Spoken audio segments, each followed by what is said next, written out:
Greetings. Well, I was doing a little research, a little prep work for the next episode of the Gray Stage podcast. Little feedback there. And I decided that I was going to go back and research an article by David Kirk West. He will be probably the topic of the next podcast at remember, first of every month, as long as we do it right. But going back to it, and this would be we're going to start in the physical book I believe in the first version, of page 170 is where we will be starting. We finished up with the Camel's sister's visit to the Crowley home, and now it moves directly into a guy named David Kirk West.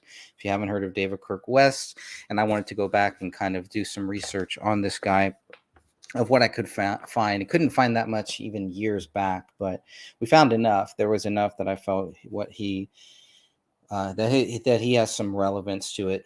And a few things to know about David Kirk West, if you don't know, is on October 27, 2014, David Crowley actually messaged him through Facebook, through private message.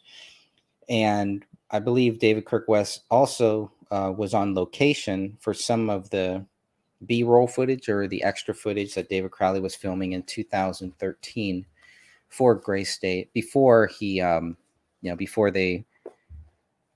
David got the option deal from the Michael Entertainment Group. So before all that, in 2013, you've probably seen some of the footage of these guys on the Gray State channel back in 2013, of them just out on location shooting footage, and kind of like, oh, what are they shooting for? Is this for the actual movie? No, it's not for the movie, but it's probably more concept trailer type stuff, or just B-roll footage for whatever. But whatever the reason was, I believe David Kirk West was on location for some of that.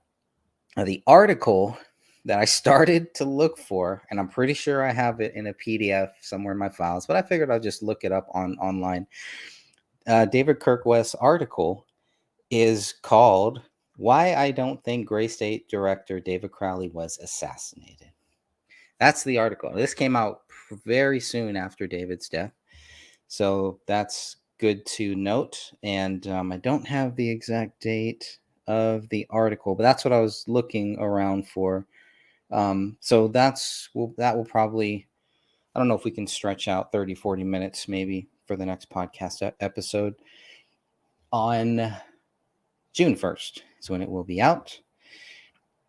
And I will be asking the panel guests if they do want to come back on for the next show, that we can definitely make that happen. I don't know if the next one will be live. But anyways, I start researching this, looking for this article.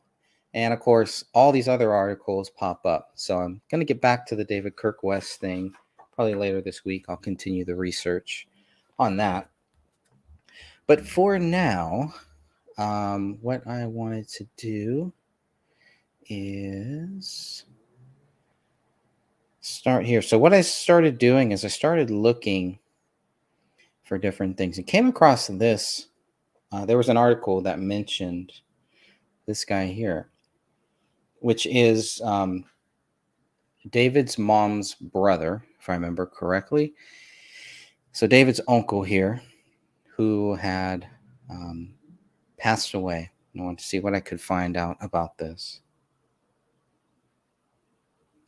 Now, from what I heard, this fallen sergeant had not only, it was a big influence in David's life. That's the gist of it. So I wanted to read this because I haven't gone back through this in a long time. So this is David's uncle, passed away, on David's mom's side. Let's go and read a little bit of this. Sergeant Joseph Anthony Bergeron from the Maplewood Police Department in Minnesota. End of watch, Saturday, May 1st, 2010. So he's 49 years old, 26 years. Wow. Badge number 357. Incident details from gunfire. He's shot and killed. Second suspect sentence. So I'm going to go through just a little bit of this. That is in the Wayback Machine. There's another great resource there for you. So, Sergeant Joseph Bergeron was shot and killed at approximately 7 a.m. while attempting to question two men in connection with an earlier carjacking incident. He located the men near the intersection of English Street and Arlington Avenue in St. Paul, approximately 10 minutes after responding to reports of the carjacking. As he exited his patrol car, one of the men approached him and immediately opened fire, fatally wounding him. A passerby, this is very interesting, the passerby here. A passerby who heard the shots and witnessed the shooter running from the scene immediately went to Sergeant Bergeron's aid and used his radio to call for assistance. Sergeant Bergeron died at the scene. So he died right there. And you can see with the map over on the right-hand side that shows where he fell down. Very sad story, sad incident. And I want to read a little bit more of this. I did say this, but I should say this as a PDF just in case, because you never know what will happen. Approximately 4 hours after the shooting, an officer assigned to the crime scene's perimeter noticed one of the suspects walking out of the nearby woods near Ivy and Prosperity Avenues. The officer confronted the suspect, who then struck him in the face with a toolbox, breaking his nose and fracturing his eye sockets. The officer was able to fatally shoot the suspect during the ensuing struggle over control of the officer's weapon. All this over a carjacking. It's really crazy. Some of these criminals are just... It's really sad. The second suspect surrendered to officers 2 hours later without further incident. He was subsequently sentenced to 35 years in prison. I wouldn't mind knowing who the two suspects are. But a very sad story. I know Dan Hannon has covered this many times. And it just kind of popped up on the search feed, and I figured, you know what, maybe I'll just go back and revisit this, because this is one of those other little known things that indirectly just tie into the David Crowley case and show that his family, big with police officers there too. But a very sad story for David's uncle here. So that guy's he's serving. He was sentenced to 35 years in prison. I mean, over a carjacking, you're gonna risk your whole life, risk everything. It's just. I just don't understand. I don't understand that mentality. But that's criminals. Sergeant Bergeron had served with the Maplewood Police Department for 26 years. He is survived by his wife and twin daughters. How just so sad there. That's all I got on that one. Then sure you're gonna love some of these other articles we got here. We got I don't even know which one of these to cover here. Is this I think this one is another. Yes, let's go to this one here. All right, the Walker Art Institute. This is walkerart.org. This is their magazine under the crosscut section. This one says a gear slips, an obsession, evidence, and a gray state, David Crowley. Gear slips. I mean, another thing, because they can't really say, well, hey, here's why David did this. They can only create these false narratives, this propaganda, these hit pieces with things like this, where it's saying a gear slips. A gear slips? Come on. And on obsession, it's always the obsession, which we don't know. We know there's no obsession here. No obsession. We also know the evidence, that there is no evidence that David Crowley did this. The only thing that they got right is that David Crowley is in this hit piece called A Gray State. Aside from that, and they love to use all of his stuff here. No problem with that. But and then, of course, they're going to give Eric Nelson credit for the photo credit, as if he really had something to do with this. Still from Eric Nelson's A Gray State. Photo courtesy of Eric Nelson. It's just ridiculous. Completely ridiculous. This is by Alec Wilkinson. dated September 12th, 2017. Alec Wilkinson is the same guy who wrote the Death of a Dystopian article. No relation to Eric Spitfire Wilkinson, as far as I know. Just throwing that out there.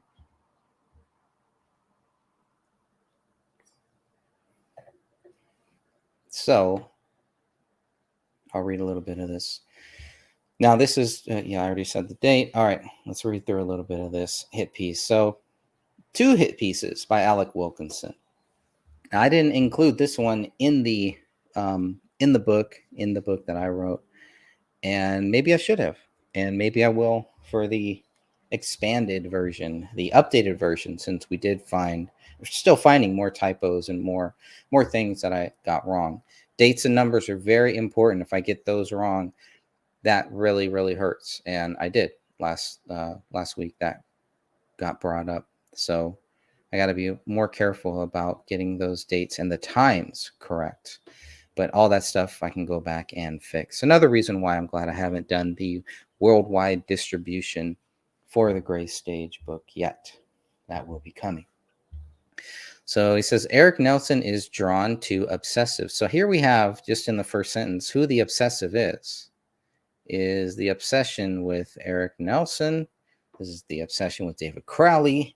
Is the obsession with people who are looking into this, right? It's such a loosely, it's just a very loose term that is just, I don't know. It's just not even worth it. But after producing Grizzly Man from 2005, I mean, we're in 2017. He's holding on to something from 12 years ago as if it's still relevant, as if he's still relevant.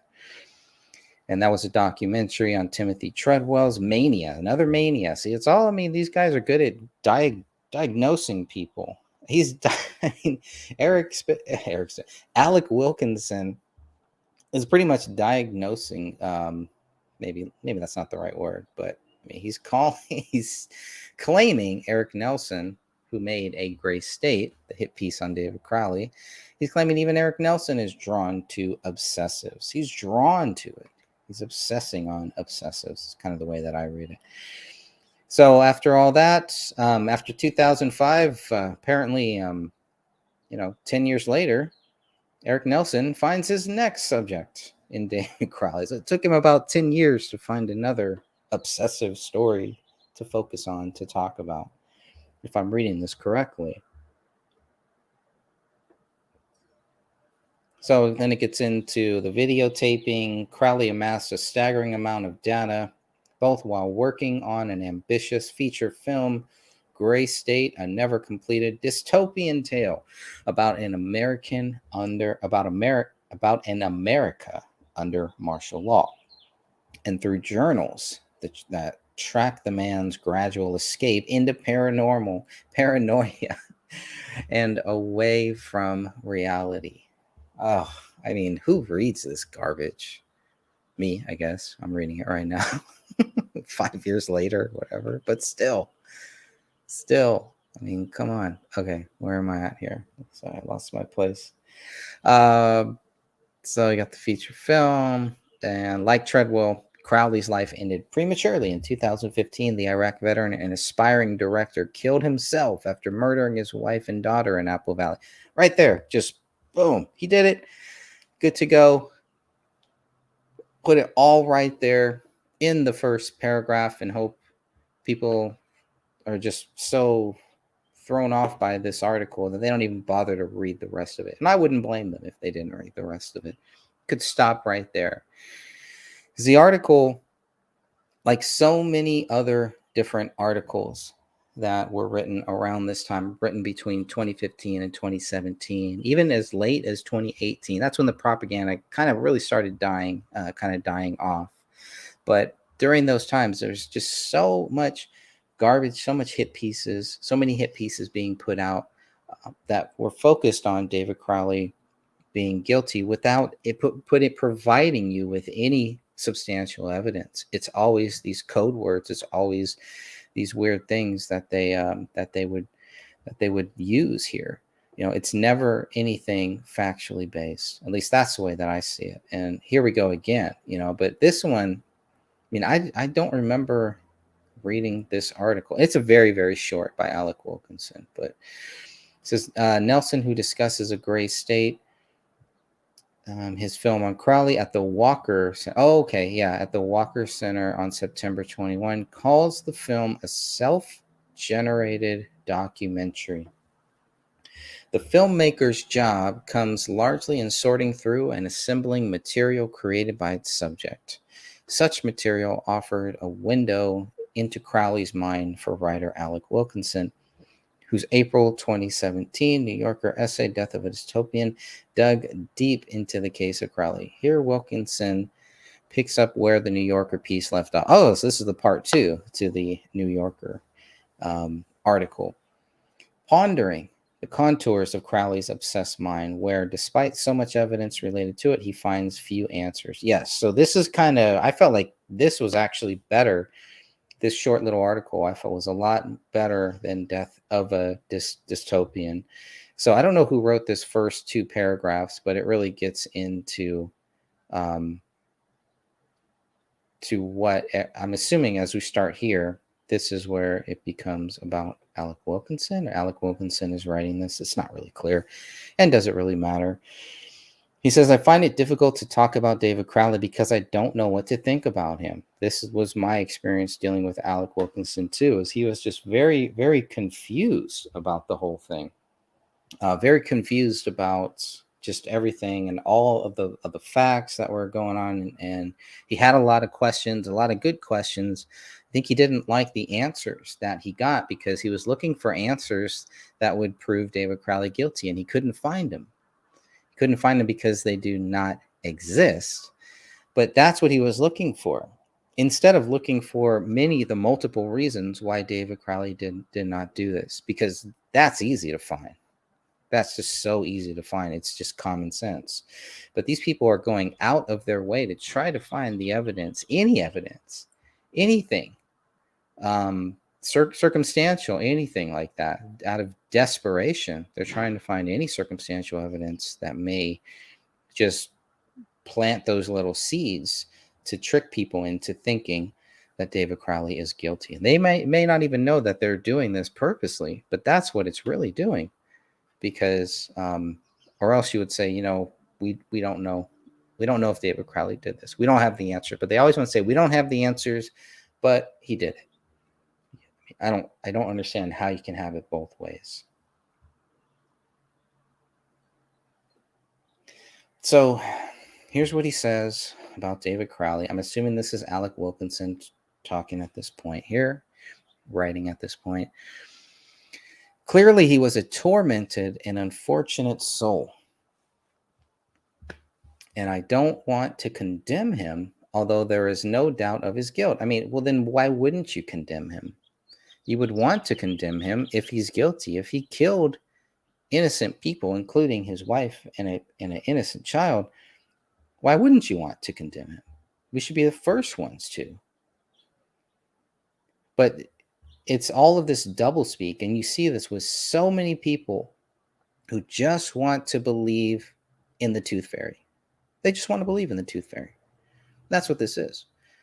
Another story of the Tooth Fairy. Well, I just want to believe it. That's it. Yeah, I'd never seen the Tooth Fairy. Not really sure what he or she looks like or anything, but it's there. And that's kind of what the same thing of what we're getting here. Well, I don't want to condemn him. I don't want to talk bad about David, but he did it. It's just so crazy. So then he goes on to say he knew what he was doing. He's talking about David Crowley, I think, that Christmas morning when he shot his daughter and wife and then himself. So now he shoots everybody on Christmas. Yeah, Merry Christmas, everybody. Let's celebrate Jesus. Let's open up our presents, and then I'm going to shoot y'all and myself too. And he says, I think I knew why he was doing it, but I don't think that the explanation or the reasoning that led to it had anything to do with reality, except as it applied within the walls of his home. I mean, it's just all mumbo jumbo garbage, speculation, pure speculation about a guy and about something that This guy has not factually researched. Obviously, when I spoke to him, I could tell that. I could tell he had not researched this. He was asking other people what they thought and asking about different things to do the research for him, which is fine. But then you take that research and you come to the same conclusion that you started with, that David Crowley did this without any reasoning, without any explanation to do with reality. And so it's not only the doublespeak, it's the actual irony of some of what these people say, where they want to believe David Crowley is guilty. They call him all of these names, and they're doing the same thing to David that they are accusing David of doing to himself and of doing to this project. When it comes to the mentality, the speculation, we get hit for speculating on different things, but the biggest speculation you will ever find associated with this case is the speculation that David Crowley shot anybody, at least since when he was in the mailroom working overseas. When's the last time David shot anyone? Nobody knows. I mean, it's just, but here they have just an open and shut hit piece, an open and shut propaganda piece. And they always want to make sure every couple of sentences, every couple of lines to throw in the same thing. But David did it. I know that he did it. He's guilty. There's no doubt of his guilt. I mean, look at this. What type of an idiot, what type of a person that's going to call themselves a journalist is going to write something like this? There is no doubt of his guilt. Well, then provide that. If you're going to say there is no doubt of his guilt, you have to provide some factual evidence for it. And he doesn't. Just like so many hacks, so many hit pieces. We see this time and time again. And I remember way back when in 2017, probably when Dan Hinner and I were doing some shows on this topic, and he's like, this is like a CIA script, because everybody has the same script. They're all saying the same thing. They twist it a little bit. But it just looks like they got their marching orders, some people. And I mean, is it a coincidence that so many of these hit pieces all sound the same, using the same keywords, using the same propaganda, and slandering David in the same way? I mean, it would be better off to say, and there's another great article here. Hopefully I'll have time to get to that one here too. But that one just lays out everything and is like, I don't know, he could have done it, but there's no evidence. There's just too many things that really lead up to saying, this guy couldn't have done it. But they leave that door open, which is good. Here we have Alec Wilkinson. He's not leaving any door open here. Right here, he's not. But in the same sentence, he doesn't want to condemn David. It's just ridiculous. And I don't know. I don't know what some of these articles. I don't know how some of these people can look themselves in the mirror. Look at this picture. This is a guy, David Crowley, who can look himself in the mirror and know that he didn't do what he's accused of doing, and know who he is, right? And be proud of it. This is when he's on his way to Hollywood to get that deal, most likely. Look at that. And I think this is in the Day One Journal here too. But hey, let's give Eric Nelson credit for it. Screw it. Why not? It's all it's so dumb. But how many people can do this? How many people that have written a hit piece about David Crowley, that have talked bad about David Crowley, that have made hit piece videos about David Crowley, how many of those people can really get up every morning and look themselves in the mirror and say, you know what, I did the best that I could on this case. I did the best that I possibly could. They can't do that. It's a shameful thing. I mean, just no class, no integrity, no journalistic integrity, I think is the right word. Catherine probably knows. But I mean, it's just crazy. It really is. They call this guy crazy. They may not even realize how crazy they sound. Anyways. So he's going to tell us everything, right? He's not going to give you anything to back it up. It's, I think, well, this, but it's never, look, they got the gun in his hand. They got gun residue on his arm. Clear cut. Boom, boom, done. Yeah, yeah. They got the DNA on that gun. David's DNA is on the gun safe. They got David's DNA on that bloody wall. It's on the keyboards. They got his handwriting. His handwriting matches. All of those fingerprints, all of that stuff, it all matches David Crowley. They don't go there. We know why they don't go there, because they would not, because those things are not true. David's DNA was found in so few places of this crime scene. And there's like one or two things that you could even tie David to that would even show that he even picked up that gun. And David's DNA is not on that gun safe. So many different things like that, right? And no, they're just not going there. David did it. There's no doubt of his guilt. I don't want to condemn him, but I believe that I know why he did this. But it has nothing to do with reality. Well, we live in reality, Mr. Wilkinson. I don't know where you live, but we live in reality. And the reality is we need to look in that and see what would prove that this guy would do this horrific crime. If there's proof out there, it should be very simple. It should be very clear cut. Or else we don't just say that somebody is guilty because we're going to take out reality. If you take out reality, you can say whatever you want. It wouldn't matter. And that's pretty much what Alec Wilkinson has to do to make this article work, to make The Death of a Dystopian work. Eric Nelson did the same thing. To make his film work, you have to take out reality. You have to take out the facts of this crime scene and focus everywhere else. Draw attention to everything outside of the crime scene. Draw attention to people's feelings.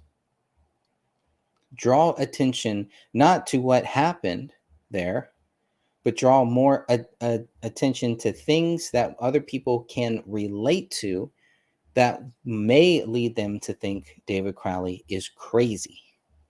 That's all they got, a tormented and unfortunate soul. I mean, it's just ridiculous. I don't understand how a guy like Alec Wilkinson can wake up in the morning, look himself in the mirror like David Crowley is doing here, and say, you know what? I did the best that I could with this article, with this case. When you have a United States soldier involved, you have a 29-year-old woman involved, and you have a 5-year-old child involved. There's no way. How's he going to do that? How's a guy like Alec Wilkinson look himself in the mirror and say, yep, did the best I could. Let's go on to some other case. If he gets this one wrong, how many other cases is he going to get wrong? How many other cases are all these people who get this one wrong? How many other cases are they going to get wrong too? And what type of a standard, what type of a precedent, what does that say to real researchers out there who can look at the crime scene photos, who can look at all of the evidence, who can look at all of the documents, the photos, the video, the audio, and clearly see we have all of this stuff here and we have nothing to show David Crowley guilty. It's just very, very backwards. Rant over for now, for right now. He says it is common for suicides to believe that in shedding this life, they will be given another more favorable one. Really?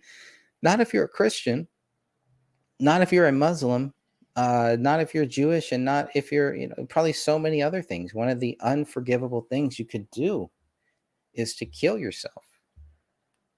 But he says it's common for suicides to believe in shedding this life, they will be given another. Really? So that's why people commit suicide? Wait, get another life? It's going to be better. You do a horrific crime and you get praised for it. You don't get punished for it, like the Bible tells us. Alec Wilkinson here is saying, this is what these suicides think. If I do this, everything's going to get better. There's going to be a gold medal waiting for me. Say, hey, good job. Very good. All you had to do was kill yourself. Didn't take any effort. You were a cowardless piece of crap. And here you go. Here is your gold star. Here is your gold medal. Welcome. Come on. Yeah, you have to take reality out. You have to take reasoning out in order to believe any of the stuff that Alec Wilkinson is saying. I find it hard to believe that he even buys this crap that he's spewing out here, but he did. He says, I knew about Crowley from the filmmaker Eric Nelson, who made A Gray State and whose work and intelligence I admire. Yeah, well, that's not surprising. You know, the intelligence, Eric Nelson's intelligence. I'm still waiting for that one. I'm still waiting to find it. I've looked. I can't find it. I don't know. Maybe it's there. I'm just not seeing it. But he admires him. He admires him. He admires Eric Nelson. Crowley's family had given Nelson the contents of Crowley's computer, where he found a huge archive of photos and videos of Crowley and Kamel, who had grown up in Pakistan, and their daughter. He also found drafts of Crowley's writings, scenes from his film, Gray State, and a journal he had kept during the last year of his life. Very important there. That journal, those writings, all that stuff. Good stuff. I really think you could probably take everything from David Crowley's computers, all of his B-roll footage, everything. I believe you could take all that and you could make some type of a Gray State film based on that, based on everything that he had. You'd have to use Danny August Mason's character in it, I'm sure. You'd have to use other characters that maybe David Crowley was also separating himself from, but it could be done. It could be done. But imagine all of the different credits you'd have to give to those people. And you would never hear the end of it from those people, right? So all of the filming that David Crowley was doing for Gray State between 2010 up to 2013 at the very earliest. I mean, all that is he has to scrap that. If he's scrapping Danny August Mason's character out of Gray State, he's got to scrap all of that stuff, including that very powerful 2-minute trailer, 2 minutes and 40 seconds. All gone. You got to scrap it and start over. After the success of the 2012 trailer, what would prompt David to do that? What would make him think that starting over is a good idea? How bad would things have to be for David to realize, yes, I got to start over here? It's got to be pretty bad, I would think. But what do I know? And then to go to the lengths that he did with the having Danny August Mason sign some paperwork, having Mitch Heil sign some paperwork, drafting up the paperwork, paying his lawyer to get all that paperwork set up and everything, and taking it seriously and really being pushy on Danny August Mason to sign that stuff. Very interesting to me. Very interesting. So that talks about the journal. Let's see. Prose. I don't know what that is. Prose has different requirements from film. Catherine, you know what prose is? Prose. I have no idea. Different requirements from film. Nelson was interested in the photos and videos, and I was drawn to the journal. Okay, so he's focused on the journal. Here we go, right? So he's going to find something in this journal that is going to help him see David Crowley is guilty, right? It's got to be in there. It's got to be in the journal. If it's not in the journal, where is it? Right? But he's drawn to this. But he's saying Eric Nelson was drawn to the photos and the videos. So Eric Nelson looks at the photos and the videos, can't find crap. And Alec Wilkinson looks at the journal and can't find crap either. So out of desperation, all they can do is speculate and pretty much call this guy crazy, call David Crowley crazy. Say, what? We can't put the gun in his hand. We can't really prove that he shot anybody, but he just must have been crazy. They're all crazy, right? So whenever people don't agree with your theory or anything, they're crazy, right? I mean, that's pretty much what he's saying here. And I'm sure if you asked Eric Nelson, if you asked Alec Wilkinson what their political views are, you may understand why it's the pot calling the kettle black. Maybe. So he says, reading it, talking about the journal, I felt as if a character from Tchaikovsky had been living a secret life full of a of a complex private purpose on a quiet street in Apple Valley. I mean, most of you here have read David Crowley's journal, I'm guessing, I'm hoping. And do you think does a journal come off like David Crowley is living a double life or a secret life? I don't know. He seems pretty open to a lot of the things that are happening in that last year. Almost too open. Very much too much, just TMI. Way too much TMI. Things I don't need to know, don't want to know about, have no relevance for me for my research of this case, but he puts a lot of that stuff in there. I didn't get the feeling David Crowley was leading a secret life. And it looks like Catherine didn't either. Thank you, Catherine. Appreciate that. Yeah. So no secret life as far as we know. But what do we know? The thing is, we're not accusing David of having a secret life. But apparently, when he reads this journal, that's what he thinks. Let's read on. Alec Wilkinson is continuing to say, sometimes in the journal, Crowley felt confident and boasted, and sometimes he was downcast. But as the entries progressed, he began to record intimate visions and revelations, and it was clear that he was losing his mind. Again, if you read that journal, does it look like he's losing his mind? They also are very careful, and maybe this will come up later in this article that I'm reading here for the first time, I believe. I may have read this like way back, maybe back in 2017, possibly.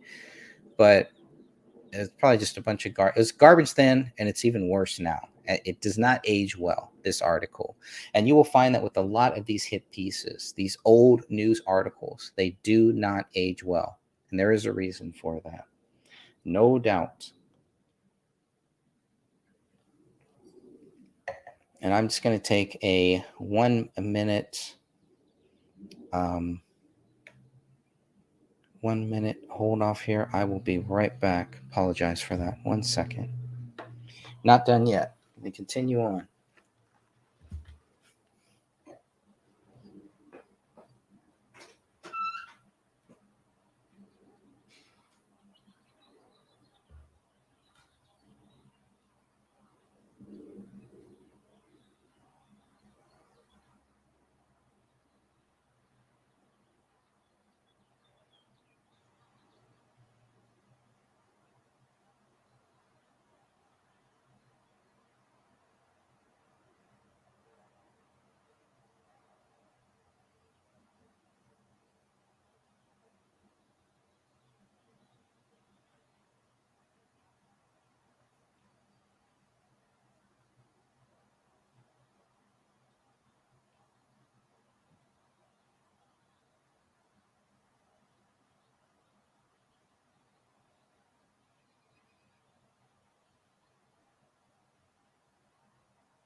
Okay. And yeah, we are live. I'm going to put this in the chat in case anybody does want to join for just a couple minutes here. I'm not going to go too much longer, but very bad at even letting people know that I am live. So with that, we'll go here and then we'll continue on for just a few more minutes. And God bless you all. Thank you all for being here. Always appreciate it. Always good. Let's see old news articles. Boom, boom. All right. Make sure that posts in the group for anybody. Okay, then let's continue on here. This article is just about done. And I will again go back to it. Okay, again, we're just reading from the Walker Art article. Eric, I keep saying Alec Wilkinson, no relation to Eric Spitfire Wilkinson, And of course, another hit piece. Why not? Screw it. If you can make one hit piece on David, why not make two? Right? Two is better than one. So Alec Wilkinson says here, sometimes in the journal, Crowley felt confident and boasted, and sometimes he was downcast. But as the entries progressed, he began to record intimate visions and revelations, and it was clear he was losing his mind. Really, so clear. Yeah, so clear he's losing his mind. If I were reading this article, makes me wonder if Alec Wilkinson is losing his mind. Just such a ridiculous article. Could a sane person write an article like this? I definitely would question that. Let me see if I can make this bigger too. Probably can't see. That's what she said, but they can't see. Okay, what's that? Maybe a little too big. Okay, that's okay. I'll go right there. Where are we at here? Okay. So here he says, blah, blah, blah. By the end, Kamel appeared to be having hallucinations of her own. So they're both hallucinating. She's infected, just like the virus. David Crowley has infected her. As if he had infected her, and these were sympathetic to his. So of course, it's all about making David this crazy, controlling ex-soldier, believed in the government, conspiracies, went crazy, was obsessed, went crazy. Just all these keywords that has nothing to do with the actual facts of the case. I mean, I believe in freedom of speech, so this guy is free to say whatever he wants to about David Crowley. I think that's, it's one of the reasons why we live in the greatest country ever. And these are some of the things that are going to happen when you live in such an awesome country, in such a blessed country, is people are going to be allowed to spew garbage like this. So that comes with the territory, as they say. So David infected Kamel.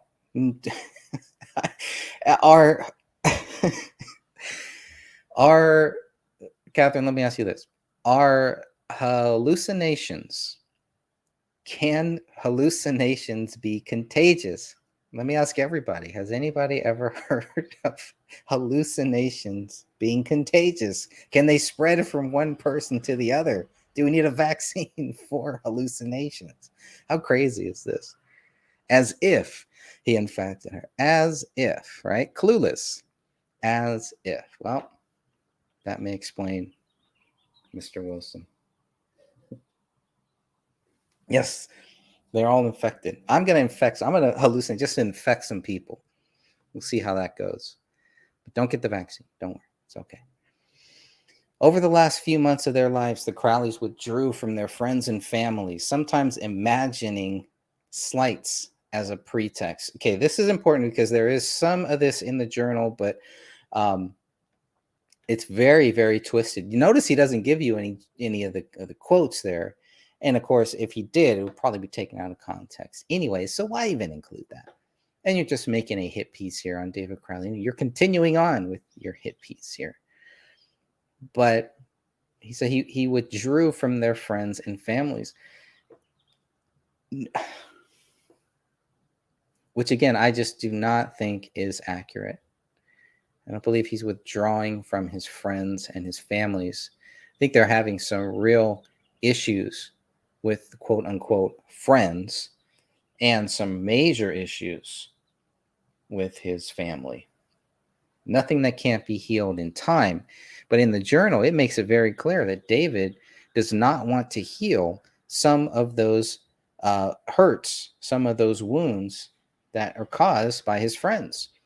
Some of the problems that David is having with the quote unquote friends are things that David does not want to make better. He wants to move away from these people, not figure out a way to get them back into his life. And I think that's a very big deal because it all makes it seem like it's just on David and his wife, and they're just distancing people. They're distancing themselves from people, and nobody knows why. If he's read the journal, he would know exactly why David is distancing himself from some of the quote unquote friends. And then you would see the backstory behind what is happening with their family, really with Kamel's family, and that it's really an issue between Kamel and her family. And you can see David trying to stay out of it as much as possible here. That's what the journal shows. If you haven't read the journal, you wouldn't know that. You would think there's things in the journal that back up what Alec Wilkinson is saying here, but there isn't. There really just isn't. So he says, disengaging from the world is a classic sign of psychosis. Here we go again with the psychosis. Is this kind of like a psychology major or something like that? I mean, he's just diagnosing everything. Maybe he needs to work on himself. Maybe diagnose yourself just a little bit before we go and try to diagnose other people with psychosis. Great wrestler, by the way, but that's about all I know about psychosis. Not my field of expertise, not my area, just not something that I'm kind of interested in. Let me check in here a little bit with the chat. So it says, okay, Catherine says, yes, they can. No vaccine, but they can be a group thing. So my hallucinations could spread far and wide. Be very careful, everybody. Very careful of that. Just want to warn you now. I'm just kidding. It's called something like shared psychotic disorder. Okay. Yeah. And again, I don't know anything about psychosis, psychology, any of that. So it's all foreign to me. So when I hear it, it just sounds crazy. But what do I know? I didn't study psychosis. I don't know what psychosis is, psychology, all that good stuff. But apparently Alec Wilkinson did, and it's spreading. It spread from David to his wife, and that's how we got here. Hello, Blue Star Lily. Thank you for joining. Definitely appreciate that. And in Minnesota, good. Stay on the line then, because maybe some Minnesota type questions. Let's see exactly. He's choosing his life, not choosing control of his life. Yeah, that's not according to Alec Wilkinson. You know, he's got it all figured out. I want to see Alec Wilkinson's psychology degree. Not that it would change my view on him or anything that he's saying here. It just seems very just wrong. Very wrong to say these things. But again, since we live in the greatest country ever, you can say what you want, and that should be okay. It's fine with me. Doesn't mean that I agree with it or like it or have to listen to it or read it, but I am here. So let's continue on. Just a few more minutes. This article, thankfully, is almost over. So yeah, last few months, everybody's going crazy. They're distancing themselves. They're hobbits living in a hobbit hole. They're going down a rabbit hole, don't know how to climb out, and don't connect with anybody, blah, blah, blah, right? They're just ready to go crazy and kill themselves and take their daughter with them, because why not? Why not? So he also says Crowley also has the habit of writing in seclusion. Wow, how many people love to go out to a big baseball field, watch a baseball game, and then start writing? I mean, if you're not doing seclusion writing, or if you think there's something wrong with that, or if you're, I mean, isn't that normal? Of course, you do see some of these people going to Starbucks and these places like that, and they love to sit in this big, huge area and write. That works for some people. That works for me sometimes too, depending on what I am writing. But seclusion writing, that's really serious. That to me is like, man, okay, it's crunch time here. Really need to just work on this by myself. I can't have any distractions. So if you want to be a writer, if you're a good writer, if you want to try to be a good writer, I mean, you need that time. You need that time. So to even bring up seclusion writing, because again, they want to say that David was just sitting in this basement here, in this little hobbit hole, and just writing all this crazy stuff. That's what they want us to really think. It didn't work. It may work on the crazies because they're already crazy. They don't know what the heck is going on. But I don't think it works on good, sane, honest, wholesome, God-fearing, human-loving people. I just don't believe it. Yes. So what does this say? Okay, let me go back to this one. Starly. Yes, I have been following you and Dan and Catherine. Our Ellie mostly sucks in it. Yeah, I'm sorry. Your law enforcement. I mean, there's some good cops. I do believe there are some good cops. I believe some good cops even on the David Crowley case. I'm convinced of that for reasons that shall not be explained. But I do believe that. I just think something happened at a high level here. And when I say high level, I mean their chain of, somehow things are going up the chain and questions, and it just gets stop. They hit this ceiling. They hit this glass ceiling with this case, and they're not allowed to investigate it any further. That's kind of what I think. I see a lot of evidence for that. And I think at the top they just said done, guilty, over, bye bye, see ya, sayonara. Thank you for nothing. Catherine also says there are a lot of things that go into shared psychosis. This guy is making it sound like all of a sudden they cracked. That isn't how this works. So you're right. This guy is clueless. Yeah. Clueless. Great movie. He would never make it in that movie. Catherine also says most writers write in seclusion. Yeah, I mean, it's kind of the point here. You're writing. I like to read in seclusion. It's not always possible, but writing, I would think, even more so. But apparently, who knows? Apparently that's a bad thing. To Mr. Wilkinson. Let's see. Who is spreading this narrative? False. It is all how the person twists the things. Yeah, exactly. Yep. And there you go. Spreading the false truth, which is what they like to do. Let's see. Yo, Riley, the flaming Wookie cookie. Welcome. May the 4th be with you. Let's see. Catherine said I moved to a different state to finish book. Interesting. Wow. That's very interesting. Good to know. So see, well, you're writing in seclusion. Be careful. Very, very careful. All right. Keep the comments coming if you have any, and I'll go back to this article. I'm determined to get through this here at some point. We'll see how far we get. Okay, so yeah, Crowley had the habit of writing in seclusion, and his friends and relatives took him at his word when he said that he was working hard, and they expected that they would see him when he was done. And so all the other times, didn't they see him when he was done? And David Crowley here in these last months, starting in at least September, at the end of September, which would be right around the time we're talking about here in the Gray Stage podcast, we're in October, late October of 2014. That's where the next podcast episode will pick up. So here we are, September. David Crowley is told we're going to make Gray State. We're going to try to pitch this as a TV series.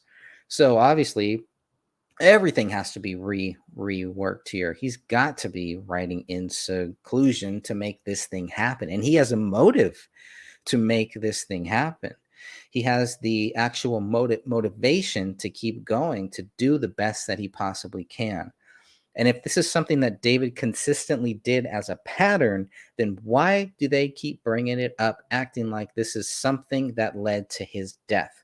If David Crowley always writes in seclusion, and we know that he does, we have many of his quote unquote friends saying that he does, he does this is normal for him. Why do they always want to use that as if it isn't normal? That's what I don't understand. So, Catherine says, I couldn't concentrate to finish it at my house, so I moved to another state. Wow, well, that's nice. He's picked up, said, good to go. Right? That's pretty cool. Blue Star Lily says, is Gray State, was there a contract between DAM about the story? I don't believe so. No contract, which was another thing that kind of made it weird why David would want Daniel August Mason to sign away, rights and certain rights. He was going to give him certain things, but definitely he did not want, the way that I read the documents and everything, it seemed like David Crowley did not want Daniel August Mason anywhere near this story, the fictional story, the Gray State Project. Didn't want him anywhere near it. That's the way that I interpreted the documents that we have so far. She also has Star Blue Star Lily also asks, or was it just a thing Danny thought he was a partner? I mean, that's the other thing, right? Because if David, I feel like David thought Danny August Mason was a partner. Why would he need Danny August Mason to sign away these rights, right? If he didn't have any rights or anything like that to it, why does he want Danny August Mason to sign this paperwork? How bad could things have been? What was going on in David's mind to make that David felt he needed to protect this project? Who is telling him that? Who's giving him this advice saying, David, you need to get Danny August Mason and Mitch Heil to sign this paperwork? Who is giving him that advice, if anyone? And do you think it's good advice or do you think it's bad? David doesn't tell the Michael Entertainment Group that he's doing this, that he's getting Danny August Mason and Mitch Heil to sign this paperwork. He doesn't tell them. I mean, how serious is it? But the biggest question I've always had is why is David even doing this? Why is he even having Danny August Mason and Mitch Heil sign away these rights? Because the relationship between David and Mitch seemed very different than the relationship between David and Danny August Mason. And you can see that in the journal. You can see that in other places too, where David has some very not nice things to say about Danny August Mason. Have you ever heard David Crowley talk bad about his friend, childhood friend, Mitch Heil? Have you ever heard him talk bad about Mitch Heil? So why is he having Danny August Mason and Mitch Heil sign the exact same paperwork? So that stuff is, it's hard for me to wrap my head around just to come to some type of a conclusion. All I can say is I don't know. I really don't know. Catherine also says, I agree, Greg. David had completely rewritten Gray State and DAM had nothing to do with the new script. So he was probably just trying to be nice. There you go. I can buy that. Bad advice for sure. Love that you go by Catherine. Such a beautiful name. Yeah, it really is. It's a proper name. What were the problems between DAM and David? Mitch and he dissolved their business. Yeah, they dissolved one of their businesses. They dissolved the Bullet Exchange, but they were still involved with the Hothead, which is more of the film stuff. So that is another thing too. I guess maybe because remember, Mitch Heil was also part of this 2012 trailer too. So David needed to get, felt he needed to get Mitch Heil to sign this paperwork. For me, it's like that could have been, it didn't seem necessary to me. Didn't seem necessary to me. I don't know what lawyer would tell you that is a good idea unless they just want your money. And I don't know what person would tell you that. And, any mentors or any Hollywood mentors or aspiring people in Hollywood telling David Crowley, hey, you got to get them to sign these papers. You got to get them to do this stuff. It just seems like really bad advice where there was a bad situation and this paperwork made things worse. This just really helped distance the relationship between David Crowley and Danny August Mason even further than it already was. And so this is, what do they call that? Throwing salt on the wounds. That's pretty much it. Is somebody trying to actually further distance David from Danny August Mason? What is the real beef? What is the real problem here? And who is stalling? I think they're both stalling. I think Danny is stalling. I think David is stalling. David is stalling on certain things that he wants, that Danny August Mason wants. And then Danny August Mason is stalling on signing the paperwork, which is all that David is asking. Danny says, I have no problem signing it, but blah, blah, blah, blah, blah. So then you do have a problem signing it. And maybe we'll get there. I believe we do get there in the book at some point. Okay, KK. Let's see. Mitch signed. Why didn't David like DAM? Yeah, I don't know. I really don't know. I mean, I know there was, we can only look at what has David said about Danny August Mason? What does he say about Danny August Mason's character? And a lot of that is in the Day One Journal, and they're not good things. It's very hard to find anything David says about Danny August Mason that is positive. How many quotes can we find from David talking about Danny August Mason that are positive, even when they're sitting right next to each other? Those may be some of the only ones. But in the Day One Journal, how often do you see that? In David's private videos and these private writings that we hear about that we don't have access to, how many times is David talking positively about Danny August Mason, and why or why not? All good questions. All very good questions. So let's finish up this article here. See if there's anything else. A strange thing about life, because Alec Wilkinson knows all about strange things about life, apparently. It seems to me is that we sometimes learn terrible lessons which apply to situations that never happen again. I don't even know what the hell that means, but okay. That's very strange. It's a strange piece of writing too. It's a strange way to approach a U.S. soldier who has not been proven guilty and cannot be proven guilty. And you're saying he is guilty without providing anything. But it's strange. So it doesn't matter. And what is this terrible lesson? These terrible lessons which apply to situations that may never happen again. I don't know. It's all just slights, it sounds like, and all just kind of weird. And again, hey, let's give photo courtesy to Eric Nelson, because he did all of that work and made all of this happen here. Beautiful. Love it. I can see why Alec Wilkinson respects this guy. It all makes sense to me now.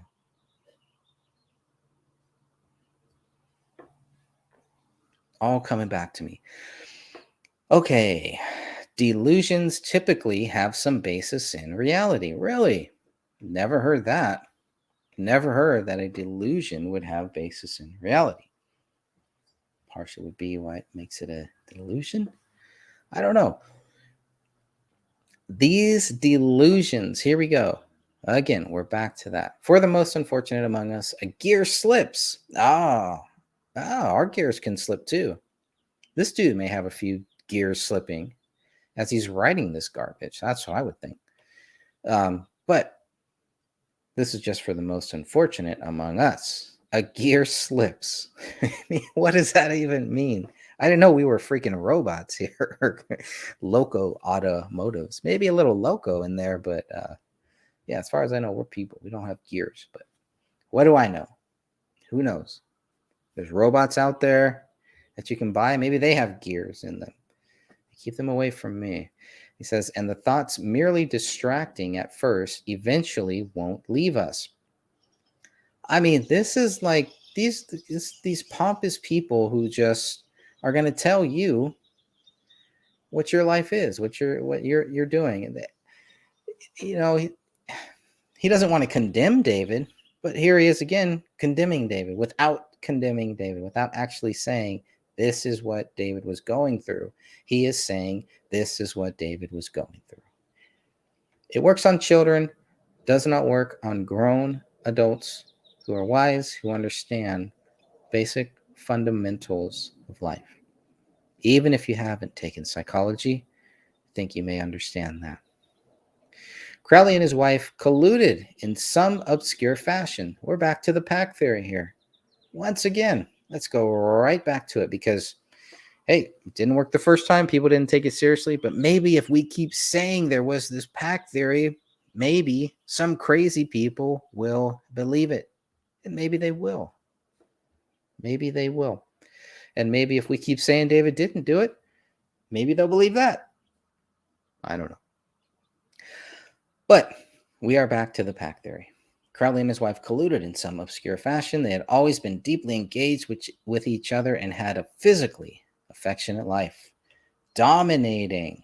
Oh, one's got to be dominating. Is how his presence is how his presence is often described. Where is it described? Where is David Crowley's presence described as dominating? Should pull up the journal and run a keyword search for dominating. Maybe it's in there. I don't know.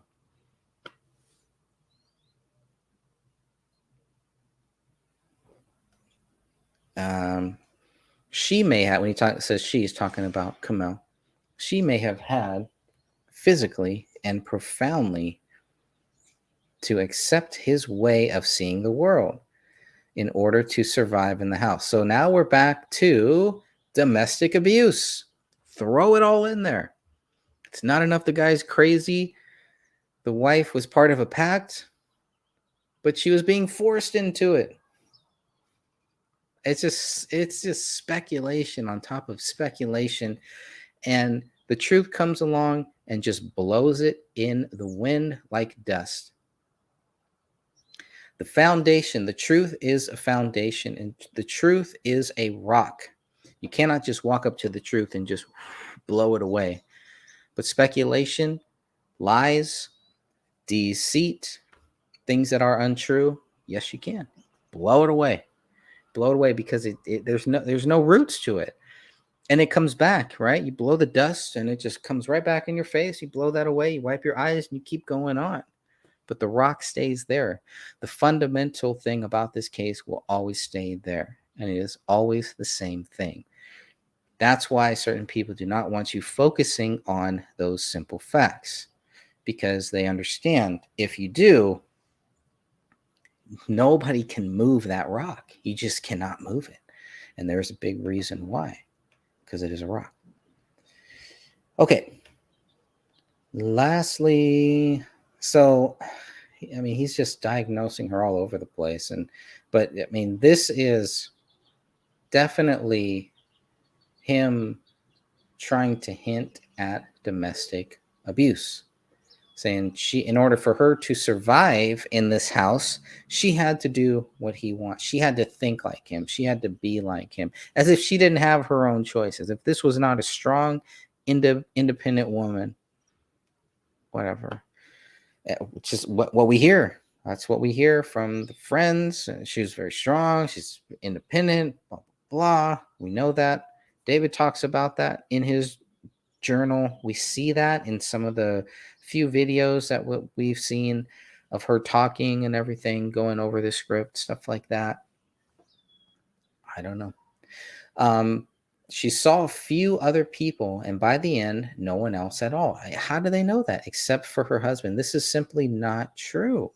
No one at all. There were exchanges. She was meeting with somebody as late as December of 2014.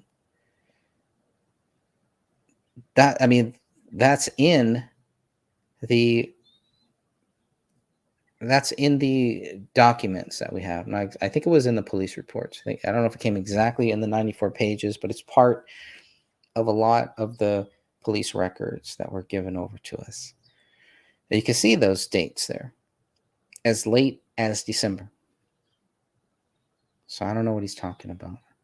Having her all for himself seemed always to have been an ambition for him. I mean, this guy is just regurgitating at this point. He's just regurgitating what other people are telling him. Maybe he really thinks it. Maybe he really buys into it, or at least maybe he did back in 2017. But it's just it's a bad habit. Bad habit to have, I think.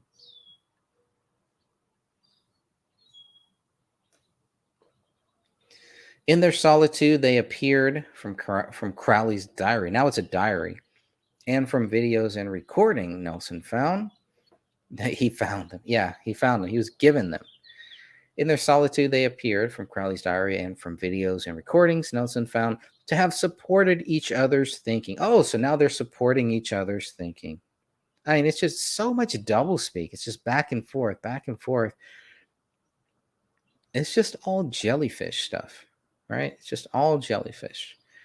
Or it's just well, the wind blows this way, wind blows that way. It's just no basis in reality, in the facts, in the evidence, and it's not meant for that. It's This guy is obviously not writing to really find what happened here. There has to be another reason for articles like this. I'm sure you can come to your own conclusion about that. But here they support each other's thinking, even though a couple sentences before, um, Alec Wilkinson is saying that she may have had physically and profoundly, she may have had to accept the way, David's way of life and seeing the world that he did in order to survive physically and profoundly. Right? Oh, what is it? Oh, psychically. Sorry. Sorry. Okay. I was reading that wrong. Still weird. I don't know. Still strange to me, but she had nobody around. But then all of a sudden, so she has to conform to his ideas and his way of thinking in order to survive in that house. But then a couple sentences later, the video, the diary, and the recording show that they have supported each other's thinking, even when it was disordered, perhaps especially when it was disordered. Oh, okay, disordered. I don't know. It's just in the same paragraph there. More doublespeak, and a lot of his stuff is like that. There's a lot of doublespeak in his writings. It looks like Crowley had a boy's idea of manhood, being a warrior and a defender. That's a boy's idea of manhood, to be a warrior and a defender.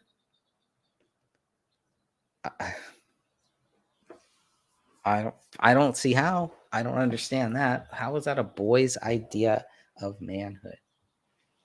To be a warrior and a defender. What would Alec Wilkinson say that a man's idea of manhood is based on that? Once he went through being a soldier, however, he grew deeply disaffected, like all intelligent people, because Alec Wilkinson knows all intelligent people. He's got them all figured out, by the way. David Crowley was resistant to propaganda. Apparently not, right? Apparently, I thought he slipped and went crazy, and it's a dystopian. When he became a witness to the destruction and the violence practiced on families in a war zone, he began to feel that he was serving an ignoble purpose. And then he does the same thing to his family, right? So he's saying David became a witness to the destruction and violence practiced on families in a war zone. And Alec Wilkinson has no problem thinking David would come back home 6 years later, 5 years later, and do the same thing to his family. That makes a lot of sense. It just makes a lot of sense. Sure, buddy. After the army, he embraced right-wing causes. Absolutely not true. They go back to this a lot. The right wing. They really love that word, right wing. And we documented some of those times in the after Eric Nelson's film came out, and this was a huge keyword here, trigger word, right wing. Boom. There it is again. But the embrace grew not from personal grievances, as with much of the alt-right. Oh, and it got the alt-right, and they got both of them in there. Wow. Got the right wing and the alt-right in the same sentence. Wow. All right. Very shameful article. But from his distrust of the government's morality, also from his belief that human life should be unhampered, a libertarian principle. So now he's a libertarian. He's a right-wing, alt-right, crazy nutbag with libertarian principles. That makes a lot of sense. Right. This guy's too much.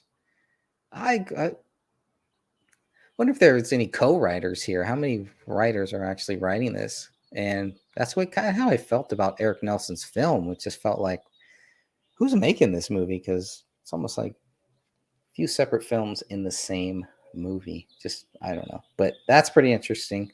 All in the same, within 2 sentences, you get the right wing. He's embracing the right wing causes. Doesn't say what those causes are. And much of what the alt-right do.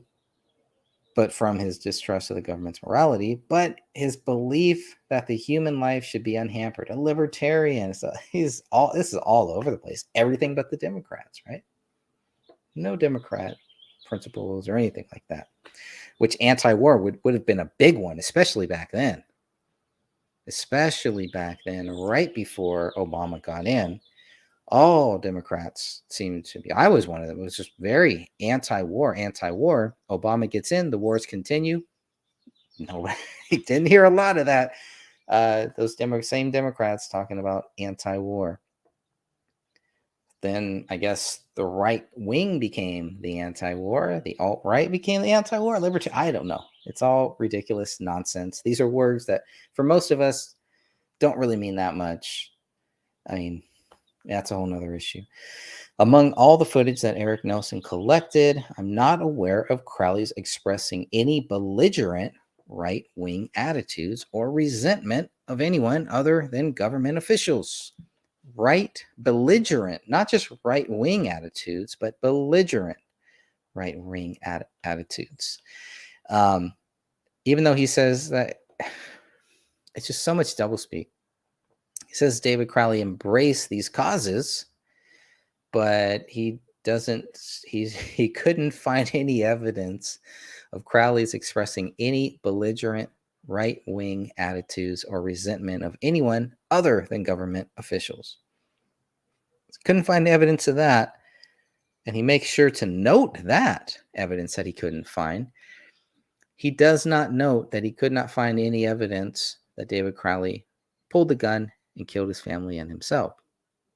Just conveniently leaving that part out. No problem there. Yeah, he is too much.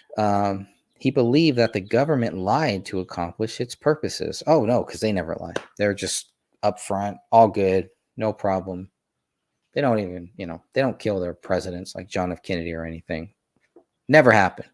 Not going to happen. They don't look at one scenario and accuse a guy like Osama bin Laden of bringing down 2 towers and then turn their focus to another guy that they've been trying to get out of Iraq for many years. All normal. That's just it. All good. No problems here, people. And he thought that the only people who saw it were the conspiracy-minded types whom he took seriously. I don't know. I don't know. That's very simple-minded to think. First of all, it's to say that you think you know what David took seriously. And this discounts a lot of what David was writing from his last Facebook post, where he talks about these conspiracy groups that he's getting away from. He's getting away from that too, from a lot of that stuff towards the end. He's moving away from conspiracies, just like he's moving away from people like Danny August Mason, moving far away from Sean Wright, moving as far as he can from Joseph Seaton, from another guy named Adam, most likely Adam Schambauer. He's moving far away from them. But he's also moving far away from conspiracy-minded Facebook groups, the NWO, New World Order groups. He's moving away from all of that stuff too. So isn't that curious? Because they're going to use the conspiracy theories to say that's what led David down this rabbit hole, this dark hole that led to his death, when we know at the same time David was moving away from those conspiracy theories as well. And it looked like David was going to find himself somewhere in the center, somewhere between the conspiracy theorists and somewhere between the people who believe that the government can do no wrong. David was moving towards the middle. And there's so much evidence of that. He's not moving towards the conspiracy theories and not moving in that area. He's moving into a more of a spiritual area too. You can see all of that. So here is where it gets really funny here. He knows David Crowley. I know him intimately through the progression of his madness, since I read his journal a number of times. So I guess we all know him. So if you've read his journal, according to Alec Wilkinson, I guess we all know David Crowley intimately. intimately, since we've all read it or have access to it. At least we can. So if you want to get intimate with David and his progression of madness, just read his journal. Read his journal.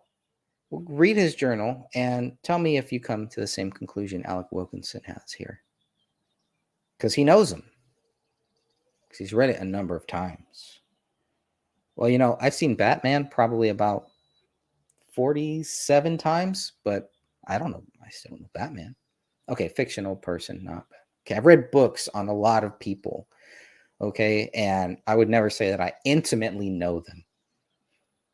Okay, I don't know. It's just really interesting. Now, this is a very important point here, though, because remember, this was published. It looks like in September of 2017, when a lot of us had not read the journal. So there's no way that I could say, well, I've read the journal, and that's not what the journal says.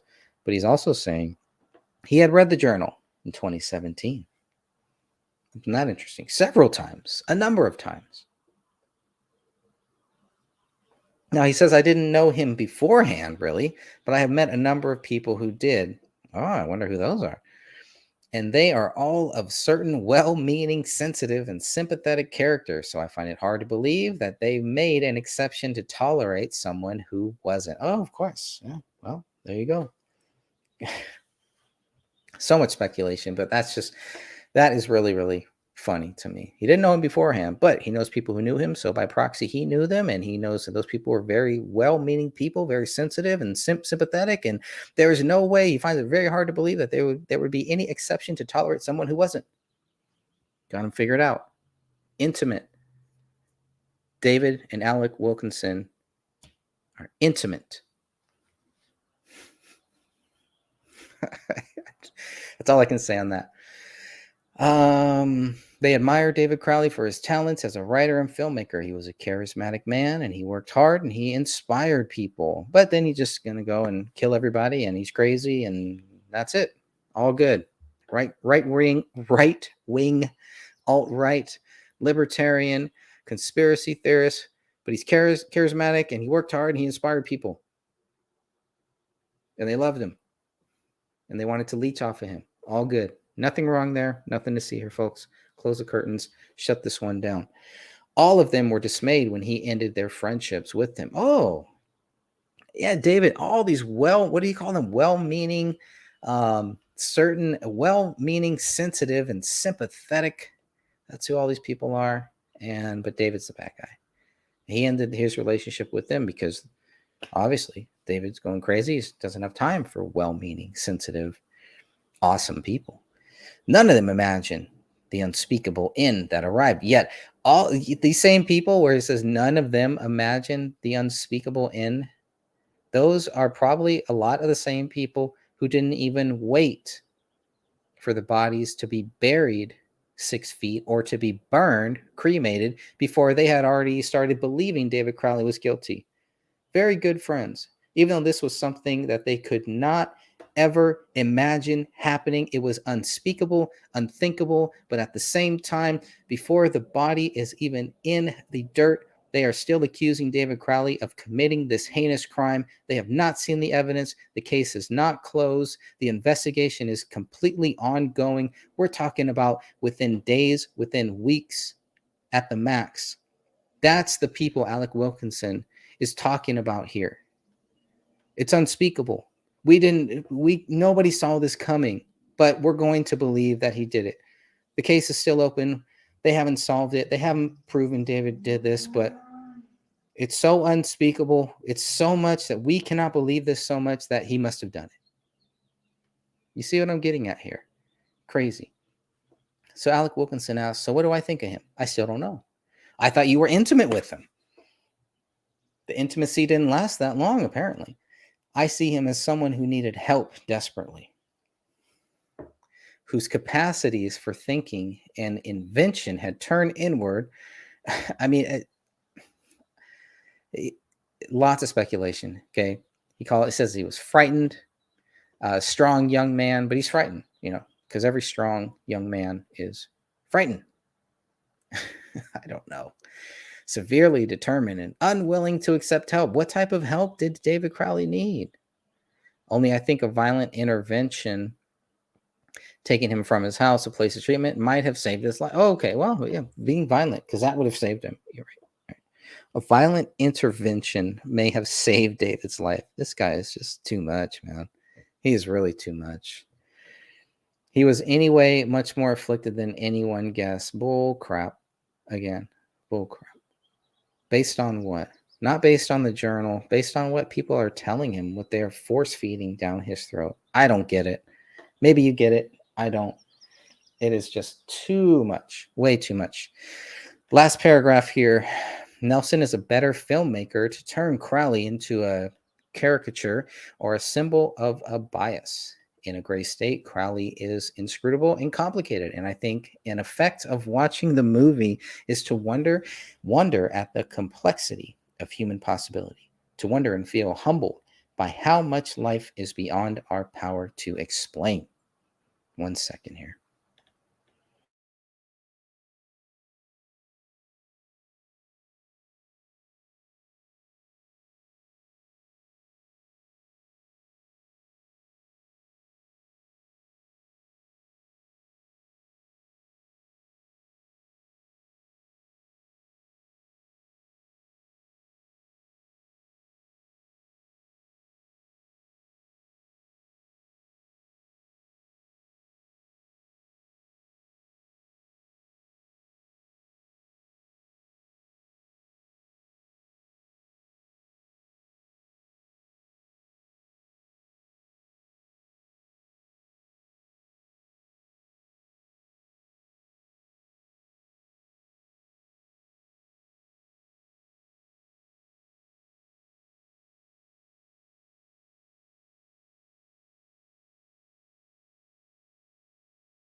Too much. All right. Well, that is all I have time for here today. I want to thank everyone who is watching this, everyone who will watch it. If you have any thoughts, any comments, please feel free to leave a leave a comment at the end of this video. Just thought I'd work my way through that one article. There's a few others, 2 other articles, and maybe in the future I'll come back here and talk more about some of the early articles, the old articles. It's kind of good to go through. Um, and like I said, I was going this way. I was looking for the David Kirk West article and found some of these other things, and it's like, wow, brought back memories to a lot of those earlier days, especially those crazy times around 2017, right around this time here. This gets just crazy nutball stuff here, but God bless you all. Thank you all very much for joining here. And I will definitely talk to you all very soon. Don't forget, we're going to have another podcast recording probably closer to the end of this month. But definitely the audio version will always be available on the first of every month. And this should be interesting because we're going to talk more about David Kirk West and his article that he's going to explain to us why he does not believe David Crowley was died from a government assassination. Does he leave the door open for other possibilities? Guess we'll find out. God bless you all. And until next time, I'll see you then.